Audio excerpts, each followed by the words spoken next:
যেই দোয়াটা করলে পারে আল্লাহ পাক রব্বুল আলামিন জীবনের সব গুনাহকে মাফ করে দেয়। এই দোয়াটা আপনাদের শেখায় দেব ইনশাআল্লাহ। আদম নবী আলাইহিস সালাতু ওয়াস সালামের কাছ থেকে আমরা একটা সুন্দর, খুব very beautiful supplication we have received from Adam নবী আলাইহিস সালাতু ওয়াস সালাম। আমরা হাদিসের মধ্যে পড়েছি, সুন্দর একটা দোয়া শিখেছি আদম নবীর কাছ থেকে।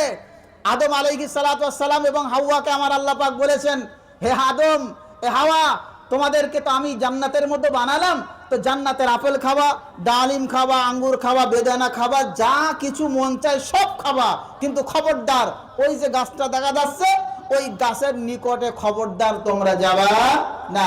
ওয়ালা তাকরাবা হাযিহিশ শাজারাতা ফাতাকুনা মিনাজ জালিমিন। খবরদার জান্নাতের ভেতরে ওই গাছের নিকটে যাবা না। গাছের পাতা খাওয়া তো দূরের কথা, গাছের ডাল খাওয়া, ফল খাওয়া তো দূরের কথা, ওর ধারে পাশেও জানো আদম তুমি যাবা না। আদমকে নিষেধ করে দিলেন, হাওয়াকেও নিষেধ করে দিলেন যে তোমরা যাবা না। শয়তানের ওয়াসওয়াসায় আদম এবং হাওয়া দুজনেই কিন্তু গন্ধম ফল খেয়ে ফেলেছিলেন। আমরা ঘটনা সকলেই জানি, কিন্তু এ থেকে শিক্ষা যে আমাদের কি নিতে হবে আমরা অনেকেই জানি না। শিক্ষা কি নেব? আল্লাহর নিষেধকৃত জিনিসকে যদি তুমি করো তো ফাতাকুনা মিনাজ জালিমিন, তুমি জালিমদের অন্তর্ভুক্ত হয়ে যাবা। আল্লাহ পাক রব্বুল আলামিন তাদেরকে বললেন যে তোমরা আমার নিষেধকৃত গাছের পাতা খাওয়া মানে ফল খাওয়ার কারণে তোমাদেরকে জান্নাত থেকে বহিষ্কার করা হচ্ছে, কিছুদিনের মতো বহিষ্কার করে দিলেন। 300 বছর ধরে কেঁদেছিলেন আদম নবী আলাইহিস সালাতু ওয়াস সালাম এবং আম্মা জান হাওয়া আলাইহিস সালাতু ওয়াত তাসলিম। 300 বছর কাদার পরে আল্লাহ রাব্বে জুল জালাল ছোট্ট একটা দোয়া শিখিয়ে দিয়েছিলেন। কি দোয়া?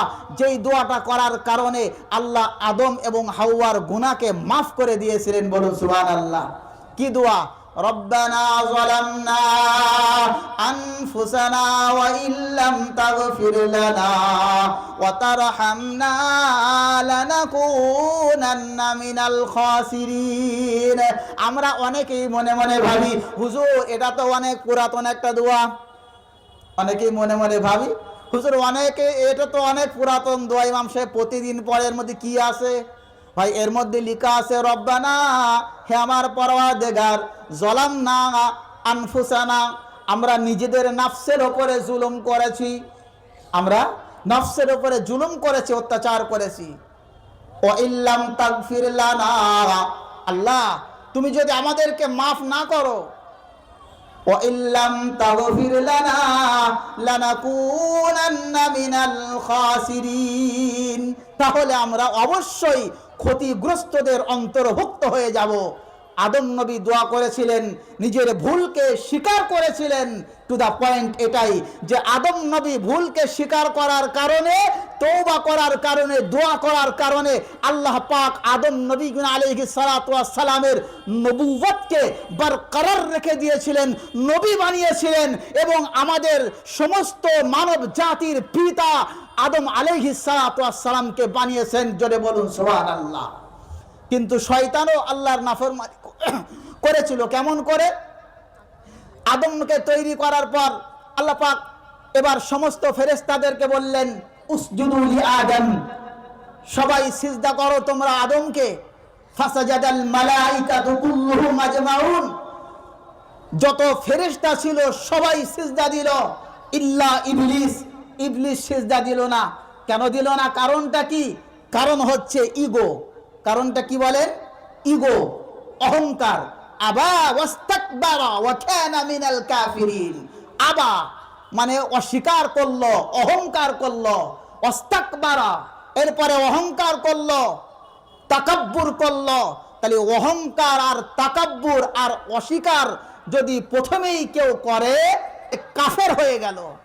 আমি আর আপনি এখনো যদি আল্লাহ পাকের বিধানকে অস্বীকার করি, সেই আল্লাহ মরে নাই, সেই আল্লাহ এখনো জীবিত আছেন, কিয়ামত পর্যন্ত থাকবেন, সদা সর্বদাই আছেন, সারা জীবন অনন্ত অসীমকাল থাকবেন, তিনি মরবেন না। সেই আল্লাহ রব্বে জুল জালাল, সেই আল্লাহ পাক রব্বুল আলামিন বলছেন, হে দুনিয়ার মানুষেরা শোনো, শয়তান তো আগে শয়তান ছিল না, আমি রব, আমার নাফরমানি করার কারণে শয়তান হয়েছে, কিন্তু তোমরাও যদি আমি রব আমার নাফরমানি করো তো তোমরাও শয়তান হয়ে যাইবা। সুতরাং আমি রব, আমার নাফরমানি তোমরা করো না। তাহলে আল্লাহর নাফরমানি করা যাবে না। আল্লাহর নাফরমানি করলে পারে ঠিকানা হবে জাহান্নাম, শয়তানের সাথে হাসর হবে, ইবলিসের সাথে হাসর হবে, ফেরাউনের সাথে হাসর হবে, ফেরাউন হামানের সাথে হাসর হবে। আর আল্লাহ পাকের রব্বুল আলামিনের ফারমা বারদার হলে পারে আবু বাকারের সাথে হাসর হবে, উসমানের সাথে হাসর হবে, আলী রাদিয়াল্লাহু তাআলা আনহুর সাথে হাসর হবে, আমার আম্মা জানদের মা ফাতেমার সাথে হাসর হবে, আয়েশা সিদ্দিকা রাদিয়াল্লাহু তাআলা আনহার সাথে হাসর হবে। তবে কাদের হবে? যারা আল্লাহ এবং তার রাসূলের বিধানকে অমান্য করে না, তাদের হাসর হবে আল্লাহ পাকের নবীর সাহাবাদের সাথে। আর যারা আল্লাহর হুকুমকে ডিনাই করে, যারা আল্লাহর রসুলের হুকুমকে একদম উড়িয়ে দেয়, আল্লাহর রসুলের হুকুম বিধানকে, শরীয়তকে, শরীয়তের ছোট্ট থেকে ছোট্ট বিষয়কে যারা প্রাধান্য দেয় না, যারা ছেড়ে দেয়, যারা ঘৃণা ভরে ছেড়ে দেয়, এদের হাসর হবে বেঈমান, বেদিন, নাস্তিক, মুরতাদ আর কাফেরদের সাথে। যদি মনে করেন আপনার আমার হাসর কাল কিয়ামতের ময়দানে নামাজ না পড়ার কারণে, রোজা না রাখার কারণে আমার আপনার হাসরটা যদি ফেরাউনের সাথে হয়, যদি আমার আপনার হাসরটা যদি হামানের সাথে হয়, তাহলে আমার আপনাকে আল্লাহ পাক জান্নাতে দেবে না জাহান্নামে দেবে? আল্লাহ নবী সাল্লাল্লাহু আলাইহি ওয়াসাল্লাম হাদিস পাকের ভেতরে জানায়া দেন, قال رسول الله صلى الله عليه وسلم من حافظ عليها كانت له نورا وبرهانا ونجاة يوم القيامة।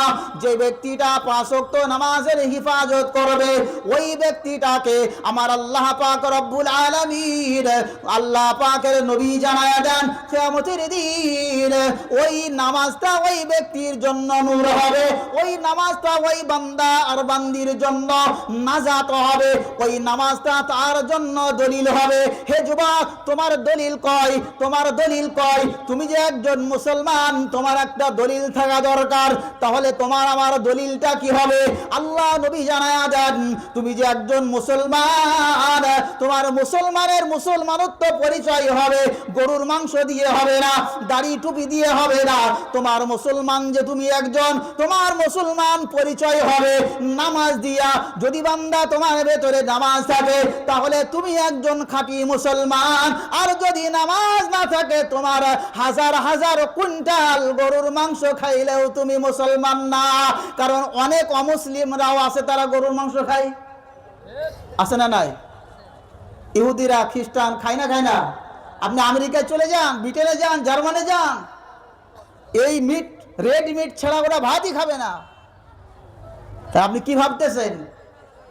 সারা বছর নামাজ নাই, ঈদের সময় একটা 5 টাকা দামের টুপি, একটা প্লাস্টিকের টুপি মাথায় দিয়ে আপনি চলে গেলেন ঈদগাহ ময়দানে নামাজ পড়ে, বিরাট বড় মুসল্লি। সারা বছর নামাজ নাই, শবে বারাতের দিন, 27-এর দিন আপনি মসজিদে গিয়ে শুধু চিল্লা চিল্লি বাজিয়ে দেন, জিলাপি জিলাপি নিয়ে মারামারি করেন। তাহলে আপনি চিন্তা করেন, আপনি কোন দরজার মুসলমান?